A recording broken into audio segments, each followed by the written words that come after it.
will never give up. We will never surrender. And Penny is awake this morning. Yes, how you doing, Penny? Penny says, good morning, Greenwood. I'm here. I'm here. Are you going to save the day, Penny? I doubt it. Anyways, good morning, good morning, good morning. I am Ann Eller here with you for a very special show here today. Penny's captured my arm. Anyways, we're here for a very special show this morning. Coming up at 10 o'clock, Councilwoman Kathy Miller and Councilman Mark Allison will be here to talk to us about the data center issue coming up at County Council tomorrow night. I know a lot of people have said, well, it's over, it's done. Not exactly. And that's what they're here to talk about, what happened at the last county council meeting, what was put in place, what still needs to be put in place if you want to have that moratorium in effect for the next 12 months. So that'll be coming up at 10 o'clock, so hopefully you can stay tuned with us. If you can't, of course, we are on Facebook Live. I am alive. I'm on the radio. Check. We are on the radio. And you'd be able to go back and listen or watch it on Facebook Live after the broadcast. So I highly recommend, if you can't watch it now, go back and watch it later. So, by the way, I have kind of an exciting announcement. It's actually an announcement I have made, but I'll be making it many more times. We are now live on Spotify and on iTunes, and the name, how you find all my information, that really starts with new information since about the end of June, I think, is A Girl and Her Mic. That's right, and that covers Meet Me at the Diner, it covers the I Love Ann show, any other specials or anything that we do. Those are all podcasts right there on Spotify and on iTunes. So please follow me, like it. I would love for you to join us right there whenever you're looking for something entertaining and interesting and keeping you up on what's going on in Greenwood. That's the place to go, folks. That's right. I mean, there are other sources, but I'm particularly feel that what we do here on WCRS definitely keeps you in the know. So let's get started here this morning. Number one, the weather. Whew. Already been out there with Penny this morning. You know, the thing that's bothering me is the air just seems so heavy, so oppressive, so humid. And that is so true. So let's check it and see what they say here. Right now it is 83 degrees, and it feels like 90 degrees. We are looking for a high of 94, so about 10 more degrees than what we are right now. And, of course, that means it'll feel around probably about 100 degrees by the time we are finished here today. So it's going to be hot out there, mostly sunny, high of 94. So we may have a stray shower or thunderstorm is possible. As I said, high around 94, low of 74, about a 20% chance of some rain. On Tuesday, we're going to have a high of 93, low of 75, about a 15%, partly cloudy skies will prevail, and about a 15% chance of some rain. Wednesday, though, looks like we're going to really get some possibility of a rain. Cooling down to 91 degrees, folks, will be the high. Low of 74. Mostly cloudy in the morning with scattered thunderstorms developing later in the day. Gusty winds and small hail are possible. Now, that's on Wednesday. Chance of rain is about 40%. On Thursday, we stay right there, except we're even cooler, a high of 82. We'll be needing jackets and leggings, all this kind of stuff. 82 degrees will be the high, low of 70, and thunderstorms will be prevalent. They're saying a high of 82. Chance of rain is 80% on Thursday, and Thursday night, showers and thunderstorms in the evening, then cloudy with rain likely overnight, low of 70. So that's what we're looking at there. Coming in on Friday, showers early, then scattered thunderstorms developing later in the day. Chance of rain, 60%. So we're looking at that. Saturday looks like possibly going to have some more rain. But you and I both know between now and Friday is eons of time. Eons of time. I do have a special birthday shout out this morning. This is most interesting to me, I think. Both Mayor Brandon Smith and Councilman Robbie Templeton both have birthdays today. So I want to do a special shout out to Brandon and a shout out to Robbie this morning. Happy birthday to you. Notice it's just the same day, not the same year. Just qualifying that. Anyways, I wanted to mention that. There's always lots of birthdays, but in my list that came up today, I thought, that's kind of interesting. That is rather interesting that both of those showed up on the same day. So if you are friends with them on Facebook or whatever, make sure you wish them happy birthday today. The news cycle never quits, does it? News cycle never quits. We've got over in Iran, we got bombing going on. I don't know why Iran doesn't just give up, but I guess they're not going to give up. So that's what we're looking at there. Unfortunately, I think we now have had 3 deaths. I believe 3 deaths due to the conflict that has ramped up. So that is something to be concerned about and to keep your eye on. Also, this yesterday, the birth of J.D. Vance and his lovely wife they welcomed a 4th child, a baby boy, all healthy and well. They said, what is it? Was it 150 years since there's been a vice president birth in the White House? Vice president birth in the White House. You know, I was a very much of a young person when John F. Kennedy was in office, but I do remember when Jacqueline Kennedy was pregnant with their child, and then the child was born, early, and then it died, and that was such a sad and yet such a public event at a time where really what you'd want is privacy. So I think that's the last child that I remember being born. Of course, that was a presidential wife, Jacqueline Kennedy. Anyways, we are here at WCRS Radio, just reminiscing a little bit. Now, I don't have time to get into it today, but I did want to mention that Darlene Graham, Nodon, is thinking about running for the Senate seat.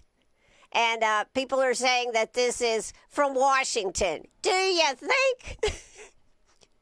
You know, I think if I was running for office, if I was in that predicament, which I'm not, and I have no ability to say anything about it, but the most important thing to me, having been to Senator Graham's office, the former Lindsey Graham's office, I would have to say, well, I might consider it if I could keep this office. They, of course, are talking about, the politicals, the insiders in Washington are talking about, number one, I think they feel they would have a machine that is already a well-oiled machine with his office and staff, etc. All the connections, everything would not have to be started over. Maybe they could be continued.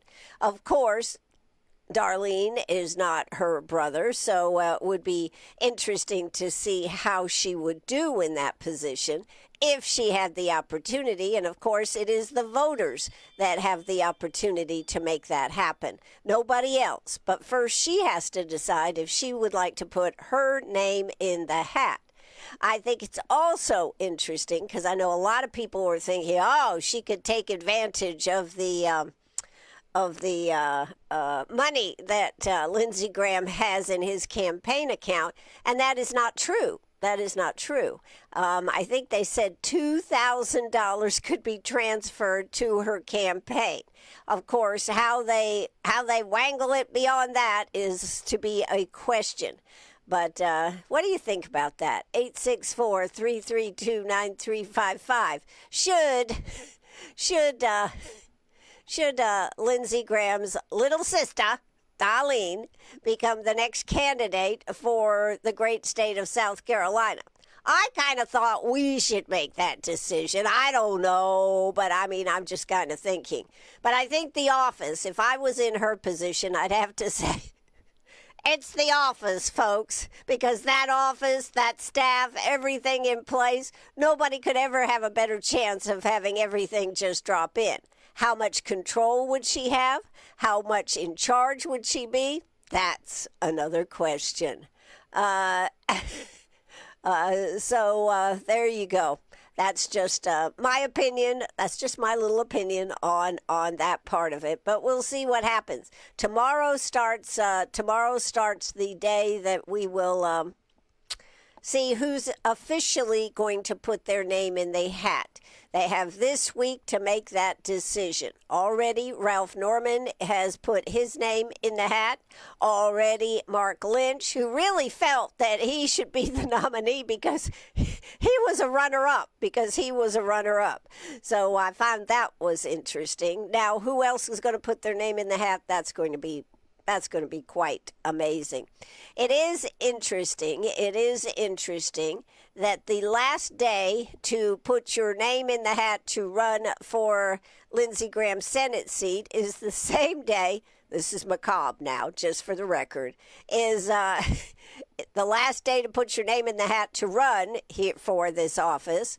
Yes, Penny, what'd you want to say? Okay, the last day to run is the same day that they're having the funeral for Senator Lindsey Graham in Washington, D.C., and then on the 29th, they will have 2 funerals here.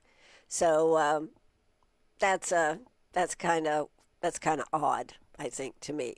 Then it'll be off to the races for 2 weeks. August the 11th will be the first go through to the see who will be the winner. If nobody gets 50%, and the more people that run, the more unlikely it is for somebody to get 50%, then they will have a runoff. I think it's the 25th. Okay. Well, we've got exciting guests coming up here at 10 o'clock right here on WCRS Radio. We've got Kathy Miller, Councilwoman Kathy Miller, and Councilman Mark Allison will both be joining us at the top of the hour. What are they going to talk about? We'll be talking about the upcoming council meeting, which will be tomorrow evening at the Greenwood Performing Arts Center. That's over there at the Greenwood High School. And we're going to be talking about what has happened, what can happen, and what things mean that have happened. I mean, there's a lot of speculation. There's been a lot of thought process on everything. I said, why not go to the source and get them to come on and talk to us about what happened with the text amendment that is already in place and what will happen with the moratorium, which is up for vote tomorrow evening. I will tell you this, the reason it's at the Greenwood Performing Arts, because they believe a lot of people are going to show up, and you need to show up. You need to show up. This is the final push to make sure that there is a moratorium in effect, if that's what the folks want. And it appears that that's what the folks want. We need to know that there are guardrails in place. So I have a quote for today. And it really, I think, bears good steward here today, because we are going to be talking with our council people. We're going to be, council meeting is tomorrow evening. And one of the things that sometimes seems to be in short supply is listening. So here it goes. This is a quote by Robert Frost. Education is the ability to listen to almost anything without losing your temper or your self-confidence. That's by Robert Frost. I should read it again. Education is the ability to listen to almost anything without losing your temper or your self-confidence. How true is that? So sometimes the most important thing that we can do as a community is to simply listen. We don't all have to agree, but we ought to be able to hear each other. That's one of the reasons we're looking forward to having our guests on this morning, Kathy Miller, Councilwoman Kathy Miller, and Councilman Mark Allison. So there you go. Just FYI, an ability to listen. You know, I heard a long time ago, and I believe that this is true. Most people aren't really listening. What they are doing is figuring out what they can say next. By thinking about not listening to what the person is saying, but thinking about what their rebuttal, what their statement is going to be. Wouldn't it be refreshing if people actually listened to what's being said and then responded? You see this in debates all the time, the political debates. How many times have we seen a political debate where somebody has made a point and then somebody makes a totally different point and just goes off in a different direction? And then aren't you sitting there sometimes saying, well, I would have liked to have known what they thought about it. So that's just a little aside here on what the art of listening would do. I think we see it in social media all the time. How many times have you seen a comment on social media and you go, what? Did they read the post? Exactly. So that's what we have going on here today. I do want to tell you this week for guests, tomorrow afternoon, Dr. Kim will be joining us from the cardiac department over there and at Self, and we are looking forward to sitting down with him.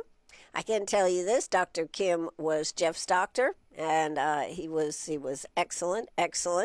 And then, what was it? Has it been 2 years? Oh my God, it's been 2 years since I had my health scare, and they decided that all this coughing and everything really wasn't my lungs. It was my heart. And then they got that figured out, and I've been fine ever since. So Dr. Kim has been my doctor too. So we'll be finding out what issues and things that you can have an effect on. And Dr. Kim always has some good stories, so maybe he'll share one or two with those. Now, on Wednesday, we're going to have the Pickle Man with us. That's right. The Pickle Man will be joining us from the Veterans Center. He cans pickles. In fact, I've got a can of pickles right here. Pickles for Heroes. These are bread and butter pickles. Happens to be my favorite. I was able to get that. They gave out over 2,000 jars of canned products. Everything from spaghetti sauce to pickles, dill pickles, salsa. I understand some of his salsa is even at some of the Mexican restaurants. It's so good.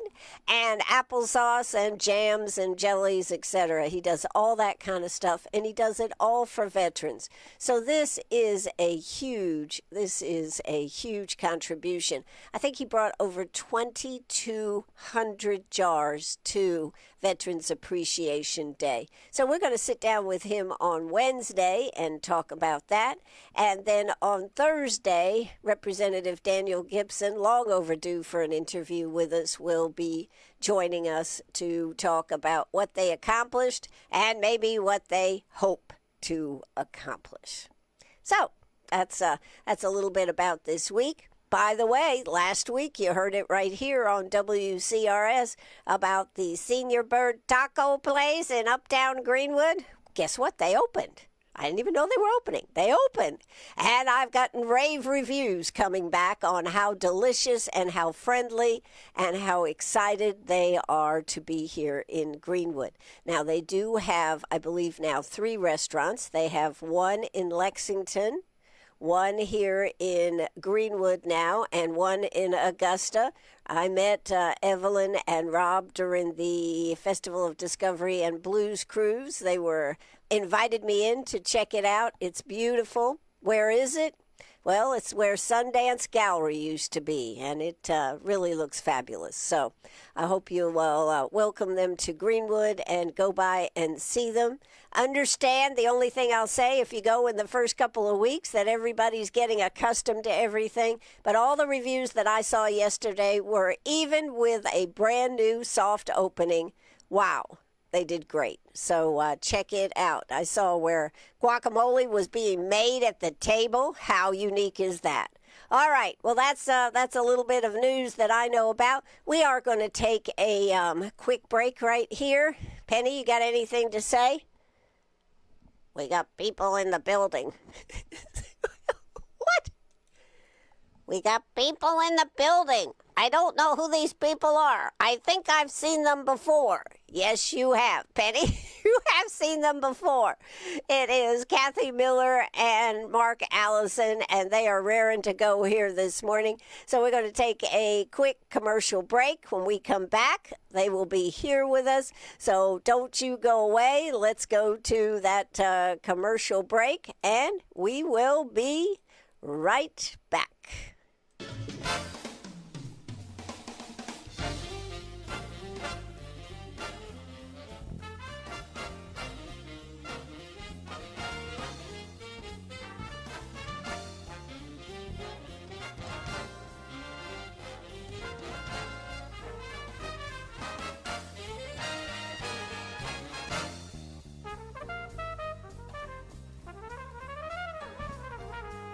An American 250 revolutionary moment. As America celebrates its 250th birthday, let's meet 4 South Carolinians who helped change the course of history. They were Thomas Heyward Jr., Thomas Lynch Jr., Arthur Middleton, and Edward Rutledge. They were among the 56 men who signed the Declaration of Independence, pledging their lives, their fortunes, and their sacred honor for American liberty. But signing the Declaration wasn't simply adding their names to a document.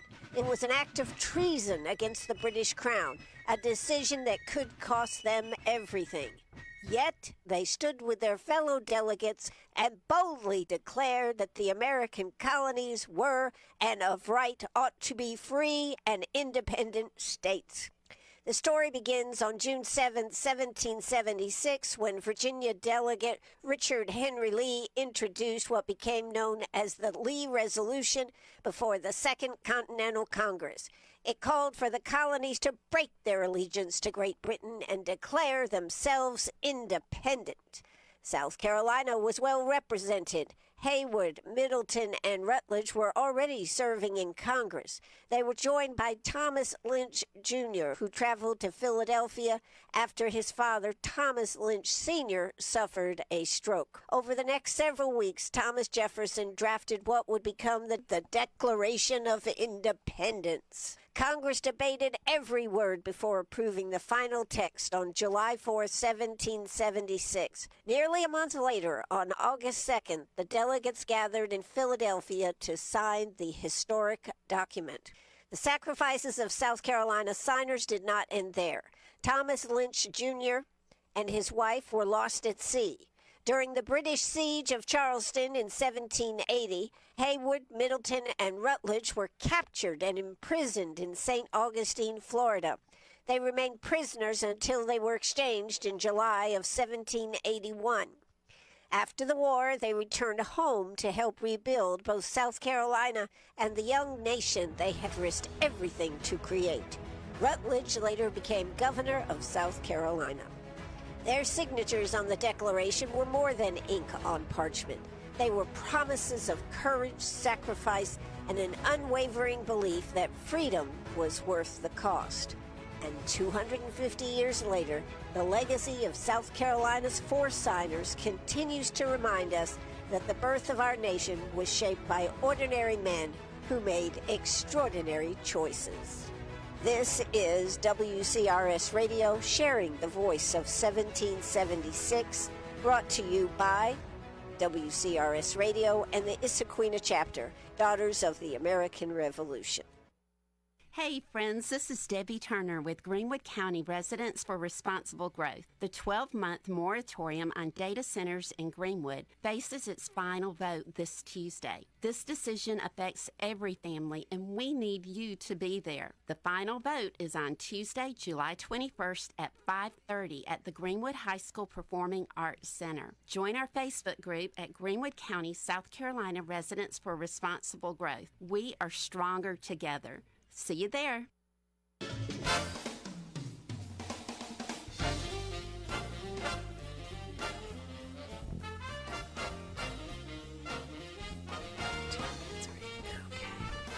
Oh, that's right. We are back right here at WCRS Radio. So let's see if I can do this now.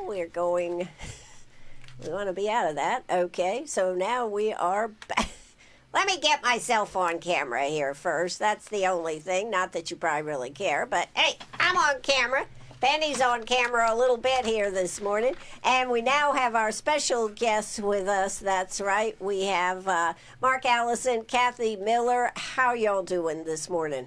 Good morning, Ann. Doing great. Doing Good great. morning. Good morning. Thanks for having us. Absolutely. Well, we thought I thought originally that it would be a good idea for y'all to come on and just tell us what happened at the last meeting and what the effect is going forward and what's going to be coming up at this meeting. So, welcome, and who would like to start? I'll kick it off if that's okay, Mark. And first of all, I want to say we were listening to your prior segment, and it was about listening.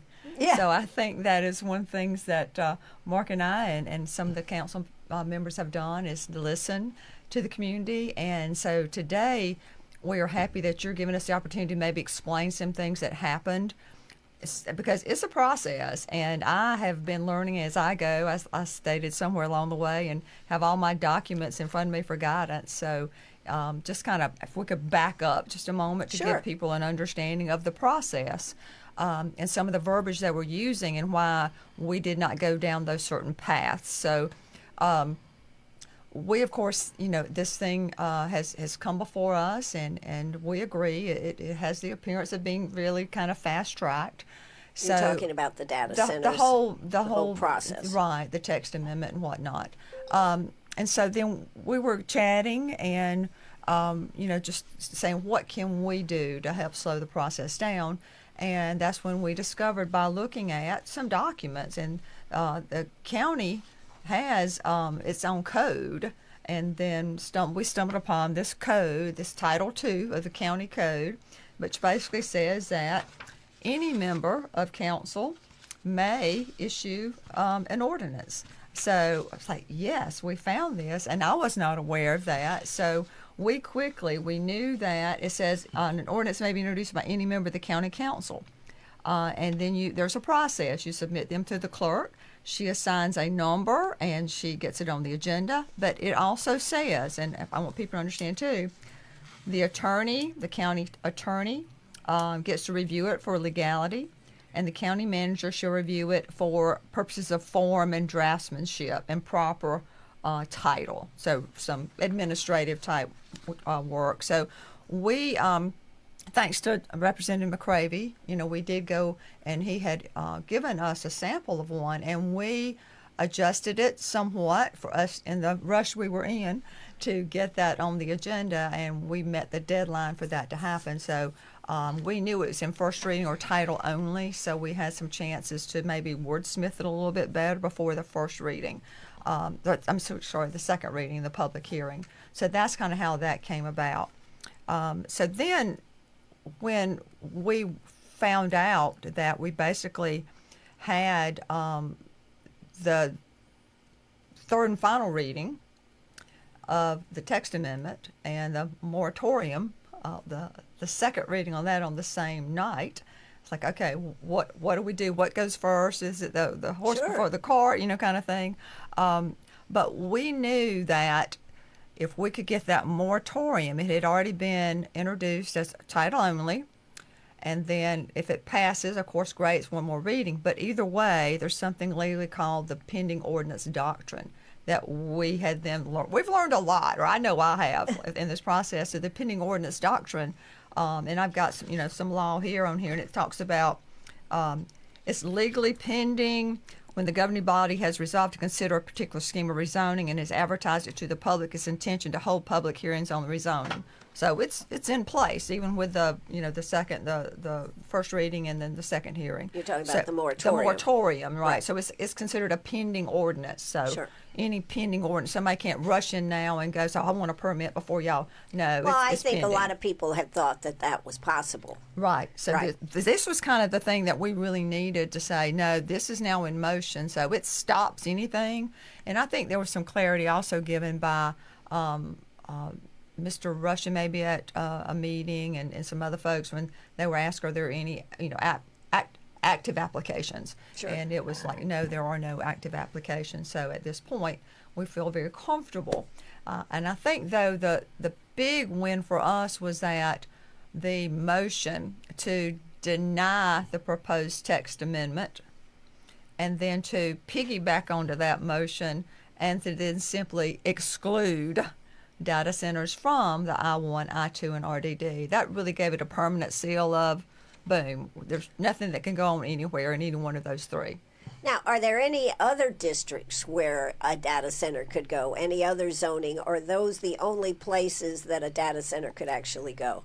And Not Mark- without a zoning change. Right. It would Okay. require a ordinance change. The zoning ordinance would have to be changed. So it literally has been already blocked, correct? Right, and you go back and I've printed out, I think it's 186 pages of the zoning ordinance in Greenwood County and got my little tabs, by each one of them. So, you've got several R1, R2, you've got Ag 1 and Ag 2, and none of those allow, you've got your planned development districts. No, it's not going to be allowed there. So all the other ones, to my knowledge, would not allow it to happen. Now, here's where the beauty of what we're trying to accomplish comes in. It was actually Mr. Allison's idea on the get-go, was that create a new zoning classification, which I think there was some question about, can you do it? Yeah, you can do it. So it gets into, you can do a new zoning code. Before enacting a new zoning code, the county must adopt a comprehensive plan, which we have a comprehensive plan. And so there is a process to do that. So I think that's what we're hoping now, is that as we slow this down and we think about when we get the right parameters in place and we create a new zoning, so that everybody that comes forward would have to say, we want to, I've got some land, but I want to go before the Planning Commission and then the 3 readings before council for this to be rezoned to this new data center, whatever. I don't know what the title, would be. I don't really care what the title is going to be. And then each project, and we talked about it, could be evaluated on its own merit. And to say, is that the right project for this lot or this parcel? Where's this parcel? Where's the closest neighbors? What kind of livestock or whatever. So really, I think that's kind of bringing it back together today to answer your first question with a very long answer, but that's really where we are today. Well, I think that's great, and that's a good overview. I know one of the things, I was at the commission, the Planning Commission, and one of the questions that came up that was about that the council could cancel could cancel the moratorium. Mark, maybe you could speak to that. How does that work, and why is that in there? Well, it's just like anything council does. One council is not bound by another. If members were, new members came into the council, or if the present council decided for whatever reason, and that's with everything. You can't put anything on that says can never be changed. Can't put it in stone? You can't put it in stone. It's just the way it works. That's one reason that I like the moratorium. I believe we can, I believe it'll hold for a year. I don't think any members of the council will, my opinion, right. A majority of the council will try to change that if it passes tomorrow night. Some folks came and they wanted a 2-year moratorium. Right. My concern is the state representative, Mr. McCravey, and had come before us and has some concerns, and I, as one member of that council, took his concerns serious. But I also want to flip over and say that once this moratorium passes, we're going to pass the ball back to them because... Back to who? To the state. Okay. This is my concern. Our water supply is fed by 2 rivers, our lake. Right. We don't know that right now, while we're sitting here, that a county upstream from us is negotiating with a data center. Exactly. And if they start taking water out of either of the 2 rivers, it's going to affect us as much as if we had one in Greenwood County. Well, now that's a point I hadn't heard, so that's a very good point. I think now we're going to look back at the state, our representatives. These folks need to continue the march and let our state representatives know that, okay, we as a county have heard your voice. Now we want you to hear ours. We need the state to get all these counties together, which they can, and let's figure out that I've heard suggestions that maybe the Savannah River site would be a great place for one. I'm not a data center specialist. Don't know if that's a good idea or not. Sure, but actually was Representative McCravey had said yes, that. Yeah. that he said that, and that may be a good plan to. They're needed. And somebody brought up the question. Now, is the state looking at the amount of money that they might be able to get out of this by putting it at the Savannah River plant, for example? That is correct. Yes. That is correct. So I think it's very important that within this year, yes, that we as a state, South Carolina, looks at how we're going to handle them, where they're going to be. And I don't, again, I have not visited any because my position from the very start, the members of council, all of them will tell you my position was from the start. I believe the majority of the residents of Greenwood County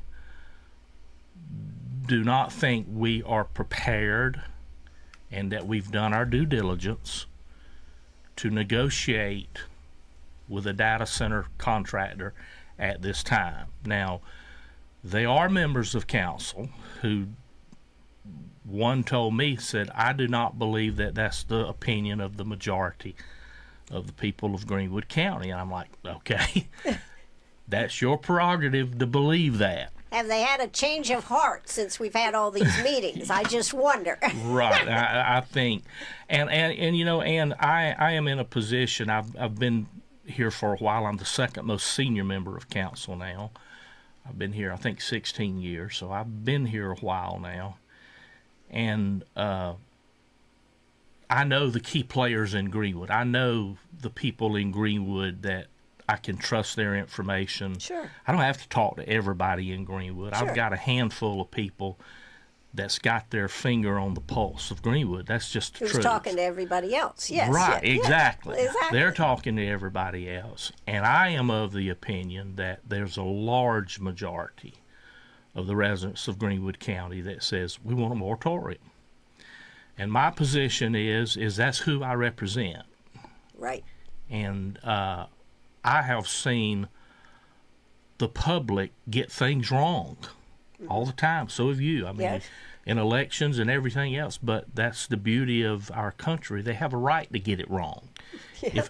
If a data center was the best thing that could ever happen to Greenwood, but the majority of the people say we don't want one, well, then they have a right to say that and to express that. And I am convinced that the majority of the residents of this county and my district are saying, step back, give it some time, and let's make sure we get this right, because a lot of counties and states have gotten it wrong. We're seeing that right across the state right now. Absolutely. Spartanburg. Mm-hmm. And I know it's appealing. They come up, they show up, and they offer all these revenues, and, you ain't going to know we're there, and, it's going to be quiet, and we're not going to mess your water systems and tables up, and if everything goes perfect, it could be a great thing, but that's not the track record nationally right now. I mean, Exactly. it's just the truth.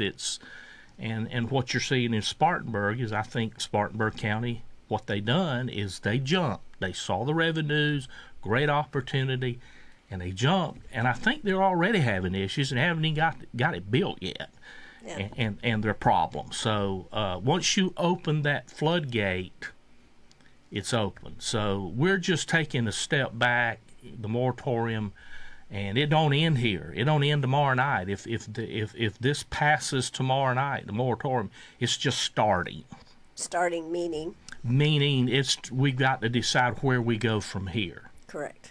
And a year can Statewide. pass pretty fast, too. Absolutely. Statewide. What are we going to do as a county? Mm-hmm. What are we going to do? And then what is the state going to do? And how do we tie all that together and something positive come out of it? Well, my feeling on this the whole time has been, what's the rush?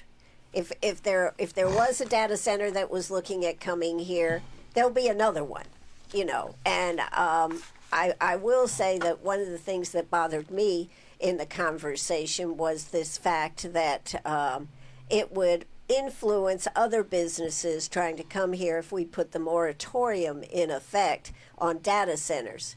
Mark, is that true? No, that's why I originally, as Ms. Miller said, wanted a data center ordinance. So if you're an industry, you're coming to Greenwood, you're looking under the I-1, I-2, or RDD, right. You're not concerned with that. That's why I said separate them. It don't make any sense to put them all together, because then that could be, an industry coming, sees all these requirements, and it has nothing to do with them because right. They're not a data center. Exactly. So that was before we even had our first reading, I believe, mm-hmm. at a conference we were at. I said, let's just pull it out, but it didn't. The didn't get a lot of traction at that time, and nobody seemed to think, other than a few of us, that this would be a good idea.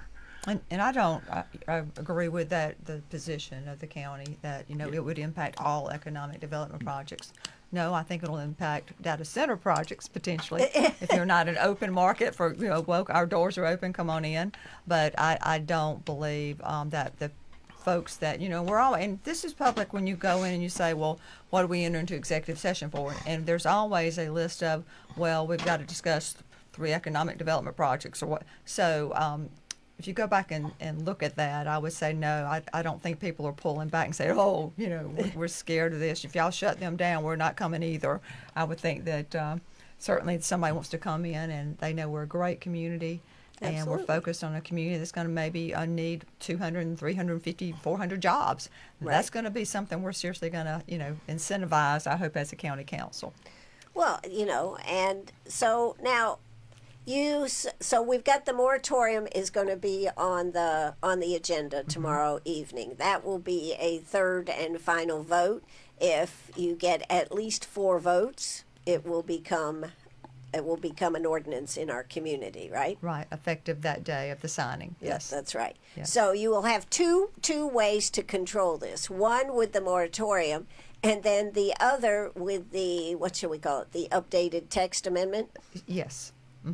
Correct. So the changes to the zoning, the classifications that we have, the I-1, I-2, and RDD, that do not allow them. So there's really no place for one to go until we address that as a council. Absolutely. And I want to go back, if I might. Sure. Still, with the folks at the Planning Commission, I participated or listened there for about an hour before I had to leave. And I think the audience was a little confused on a couple things. One was, we thought second reading was always over and done with. The city only requires 2 readings for their council. The county requires third and final reading. So that's one distinction I think people need to understand. They also, again, questioned, well, you put this clause in about, we have the right to extend it if we want to, and then it was also, or the right to terminate it, and you've addressed that already. So it's tit for tat. You can vote to extend it or vote to terminate it. So it's the same thing. And then there was question about what the vested interest clause means, because that's actually noted in the moratorium. Well, that's a state law, and people need to understand that. And that was what our county attorney, added that verge, because it is a state law that says that if somebody already has a vested interest, but there's a definition. What does that mean? Okay. A definition of there has to be a 3-part test for establishing if somebody has a vested interest.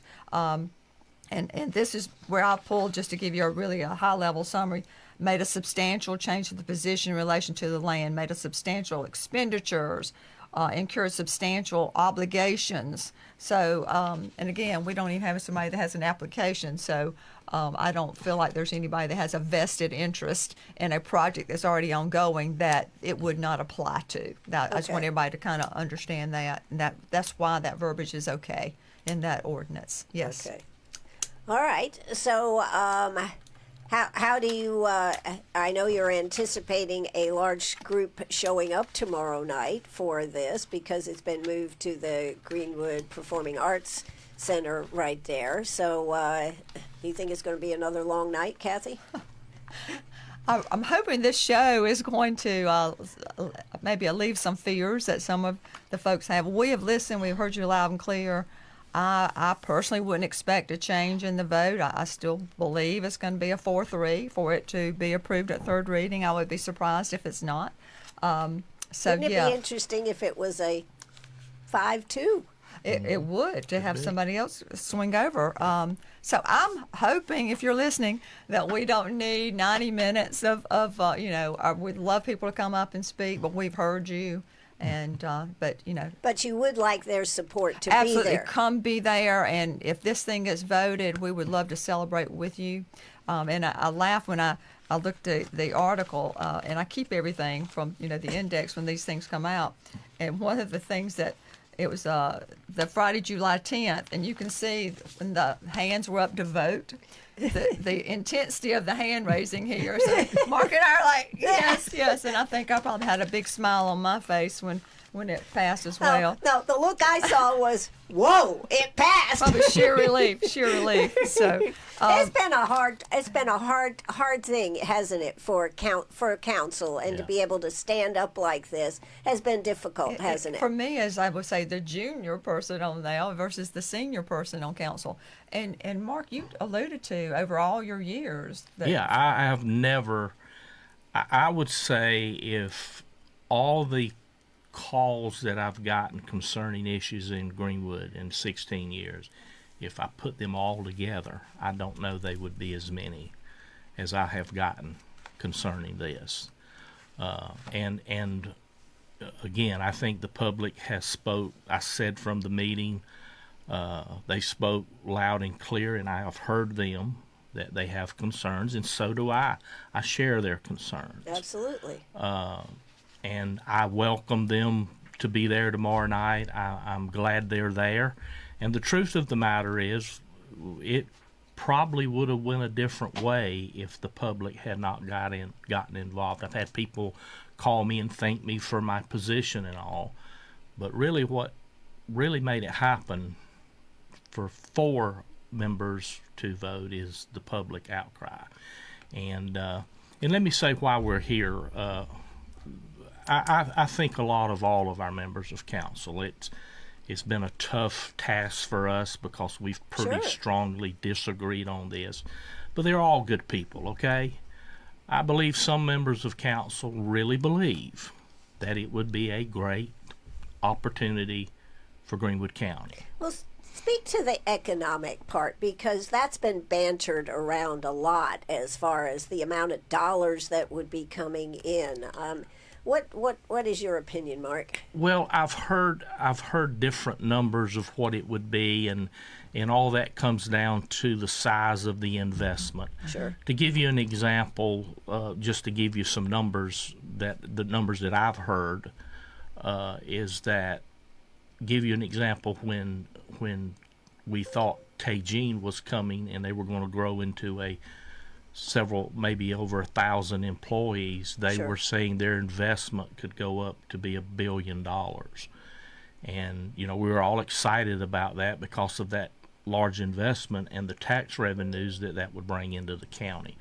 We've heard numbers as much as $5 billion investment. So if that gives you an idea of revenues, it's a And I think our county treasurer has actually given us some examples of, if this size, and the economic development director as well talked about, I think it was like $40 million of potential impact. When our budget for the county is like $65 million for every, so yeah, that would be a huge impact. And I think that's an important part of, we need to make sure that the citizens understand if everything else gets worked out, and if we can find the right location and the right size, and we get through all of the concerns, environmental concerns, and diesel generators, and the contamination, the gas prices, when they went up this past year because we had exceeded our contractual amount. I think we had to go get stuff off the market. Well, we can put things in place to say you have to pass that burden. To your point about infrastructure, that they have to pay for their own infrastructure. The citizens shouldn't have to do that. We need to work all that out. I personally am a little concerned about maybe any Chinese interest in data centers. That's who we seem to be competing with. So I want to have that conversation. But I also want the folks of Greenwood County to say, how would that $40 million benefit me? Are you going to offset the cost of anything that's increased to me? Or are you going to give me a property tax break? What are you going to do? And it's one thing to say, we're going to get that money, we're going to push it to more money for schools. Spend. Okay, but if you could maybe give somebody a tax break. And this is what we need. And I don't want to wait 12 months for us to sit down and wait and do nothing. Right. I want us to now be proactive and get representation, and some of the Citizens for Concerned Growth, and from the Planning Commission. And well, how would you see working? That's a good question. Okay. How would you see, saying that the moratorium gets into effect, how do you see this coming up with a plan on what you would or would not be comfortable with futuristically? Are we going to have citizens on this? Are we going to make a commission, or is this just going to be the council? No, it would not be when you say a commission, let's just say a committee, right? A committee of concerned citizens, yes. So representation for people that are, we want to hear their concerns, and we want to be able to address those concerns, each one. And I'd like to see it, more of a bring people in, maybe a 12-member panel, I don't know, but representation, and say, in your little breakout session at your table, you list the top 3 things that are concerned to you. And then we, just like you would do in any kind of strategic planning session, where you talk about it and you solution it. I want folks from the Greenwood area that can say, for the county council and the economic development can say, these are the parcels that might be appropriate for a data center. Because we had like 17,000 parcels in RDD, and the first thing everybody's going, oh my gosh, we're going to have one in my backyard. But realistically, there's probably a handful of sites in Greenwood County that would be appropriate per se. That's my first thing, is where would it be? Show them the potential sites. That's half the battle. What size are we talking about potentially? What about those diesel generators? How can we eliminate some of that stuff going to the atmosphere? Sure. The gas contracts. But have everybody and be a part of that discussion. And Are you talking about transparency? I would call it community input, and Yes. yes, community input, and just to make sure that they understand. And I think that if you get those folks together and we work through, and Mark and I have agreed, we really didn't come across as we've made so many changes to the text amendment. Absolutely. We meet with somebody. Oh, well, we changed it, and then we met with the planning department, met with some folks, and then we came back with 2 more changes. Right. I think in the packet that we had at the last meeting, we had version A and version B. Yeah. And like, well, which one are we voting on here? I don't know. We're trying to convince the public that we got it all together, and we're ready for this. Right. And it's changed so many times. I mean, the public gets it. I mean, the problem is it was pushed through too fast. Yes. That was the problem. And when you do that, you lose your transparency. Absolutely. And when you lose your transparency, you lose your trust. And when you lose your trust, you've got a problem. And I have served on the council, like I say, for 16 years, and we worked hard to restore the trust of the people. And I am bothered by the fact that I believe we have lost that trust. And it comes to this council. And one thing I want to say about the folks coming, they're all welcome to come. Mm-hmm. But some comments need to be, sometimes you hurt your own cause if you're not careful. That's true. Well, that goes back to listening, doesn't it? It goes back to listening. Yes. When people say stupid stuff, it makes the cause look stupid. So there's been some stuff. Again, the attacks on James Bateman, who's the economic development guy. Mm-hmm. He's doing what we pay him to do, okay? He and Toby, for instance, they work to the pleasure of this council of 7 people. If they're not doing what they're supposed to be and they're out of line, there's nobody to point to but the members of council, because they work for the county council. So the attacks on them, people getting up hollering at Toby and the attorney, personal attacks never absolutely play well. I mean, if we just want to say personal attacks, and there's been a lot, and they have. I've seen Right. things of beer bottles in their hands and Jack Daniel bottles and things like that. It does not help your cause. Okay, that's when people start saying, "Well, are these people really serious?" Most of the people who have been out ahead of this, and I won't call names, I could, have been very professional, mm-hmm. are very informed. They're not stupid people, okay? They're educated, well studied in data centers, even more than I am. And I've heard them. And so the ones leading the charge on this have done a great job. Mm-hmm. And again, I have heard them, and they've come up before us. And you're always going to have that. Sure. I've been impressed with how many people in our community work in some aspects outside the area with data centers, engineering, and absolutely. The knowledge that has come forth. And some of those people would be great to have on some of these committees. Absolutely. And I think the public, maybe every time somebody says data center, they have in their mind the hyperscale that's across 3 miles worth of fields and right next to their home. I think has happened in other states and whatnot. Right. But there are a lot of different sizes of data centers. There are some that corporations, have their own data center on their own land to run their factory, that kind of thing. So that's where I want the education to come in, with everybody to understand what size would be appropriate possibly for Greenwood County. So it could be a win-win for everybody. That's what I'm hoping the outcome can be. Absolutely. So provided the moratorium gets in place, which it does have to happen. So I don't think that the people, anybody listening, anybody coming to county council should back off. I think they should be there. Are you in agreement with that? Love to see them there tomorrow night. But again, the truth of the matter is that's what's changed it. The narrative here is the public outcry.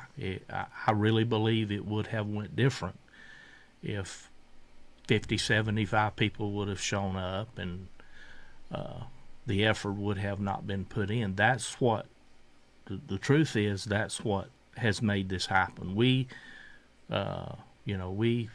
with Mr. Pruitt, who has also been very instrumental in helping us, the three of us said, look, and I've mentioned to the other members of council, I've heard the public outcry, and again, some of them don't seem to think that it's the majority, and time will tell. That's whether true. it and that's their their right to believe. And again, I don't believe any of them's thoughts are evil or we're going to sell Greenwood out. I think they believe that it would be a good opportunity, and they may be right if it was what it needs to be, as Kathy said, where it needs to be, the size it needs to be. A lot of factors that you can't, again, once you open that gate up, and if it would have been open from the very start at our second reading, I can't tell you, you probably know the changes. I don't even know how many changes have been made since second reading to the delayed third reading. It was delayed another meeting, extended. And then, as Miss Miller said a while ago, as Kathy said a while ago, at the last meeting, we got a version A and a version B, and I'm like, what else have we missed? I mean, how? Well, isn't that the question? What have we missed? If you don't get dot your T's, dot your I's, and cross your T's, what else will you have missed that people are going to be looking back at you and saying, why didn't it? Right? Right. Yeah. And we warned you. I mean, they gave it. They come back on us and say, look, and again, Spartanburg is a great example. I mean, they are already having issues, and they haven't even gotten. It's not even. It ain't even built yet. Well, I think the big issue that came down, I understand, on Spartanburg is that they didn't even have a data center category. They just let them in, and now they've come back in and they want bigger power. They want this, they want Absolutely. this, and they don't know what to do. That's exactly right. And they have created a monster is what they've done. And I really believe that could have most likely happened here. We would have maybe been in the same situation if we had not. Public wouldn't have gotten involved, and we slowed it down, put the brakes on for now, see what the state's going to do, because again, our water comes from somewhere else. Right. And that's a concern that I have. Well, I think that the way this is shaping up, although it's been messy, and they always say if you don't like, if you like sausage but you don't want to see it being made, it's a messy process. Don't be there. But being there has certainly created a lot of eye-opening experience for the public to be able to see how this is coming together. So, tomorrow evening, the only thing you'll be voting on data centers, the text amendment is already in place, is on the moratorium for 1 year. That is the bottom line. Right, and it is. I have the agenda in front of me, and it is the first item on the agenda is considered old business, the third reading. And then there's a very short agenda. Very short agenda. A very short agenda. So if you can get to the vote and it goes right, then it'll be a short meeting, right? Yes. Be. But please be there. Please be there if you can be there. And that's at the Greenwood Performing Arts Center at the high school. So as we wind this up, I would like just to give you all the opportunity to say a few words. A year from now, maybe what are we thinking? How has this been for you to be on this committee or to be on council at this time? Whatever you'd like to talk about for just a few minutes. Kathy, go first. I want to give a shout out to the Citizens for Concerned Growth. I think that's the official. The organization of that group of citizens was amazing. For them to research and get together and meet and kind of drive this in a professional and educated manner was very impressive to me. And that shows, to your point, that we do have a lot of great folks in Greenwood that were passionate and highly educated folks. And a lot of them has said, we're not opposed, we just don't like the way it's been handled right now. So I think that's a great group, and that's the way things should be handled. It wasn't a negative thing. They cautioned people that were maybe a part of the group or not a part of the group. Do not carry this campaign in the manner you're doing it, or it won't be effective. So hats off to them and their leadership on that one. So I would like to see, in the 12 months, that over the 12 months, that we come up with a group of people and work through this whole thing. And as I said, do what's best for all of us. Yeah, love to see it be a win-win. Okay. And Mark, how about for you? Well, same thing. My hat's off to those who worked hard. They put a lot of time into getting information to us and to giving us feedback on what the public is thinking and what they want. Again, I heard it very loud and clear, and I appreciate their involvement. I also want to say I appreciate the staff at Greenwood County. Mm-hmm. Again, sometimes they kind of get beat up when they shouldn't. Rob Rushton has done what he was instructed to do, is to... He made that clear at the meeting the other night. Yeah, absolutely. He's doing what he's instructed to do. That's his job. And sometimes our focus goes to them, and people get... I've heard comments made, again, about members of our staff.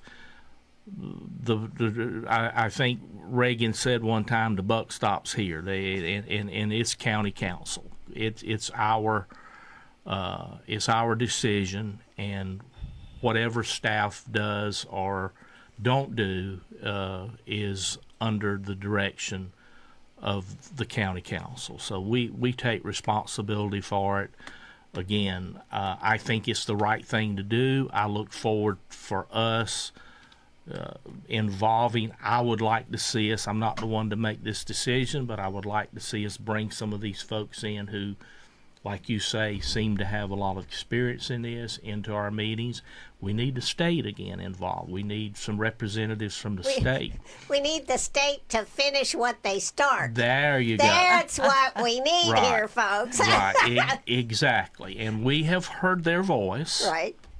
If we pass this, we're saying, look, you and you don't need 2 years. No. One reason I wanted to go a year, to put the pressure on them. Absolutely. Right. Okay, you came before us. We appreciate your involvement.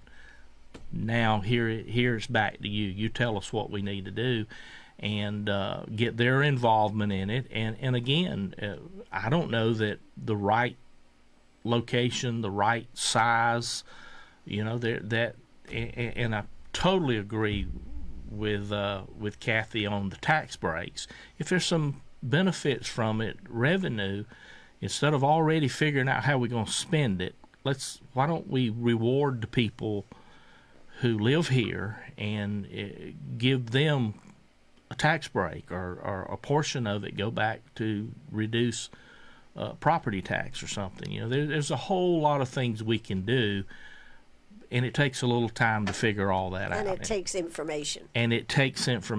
Good information. And visiting a data center, I don't know that I'll ever go see one. I probably don't know what I'm looking at anyway when I go there.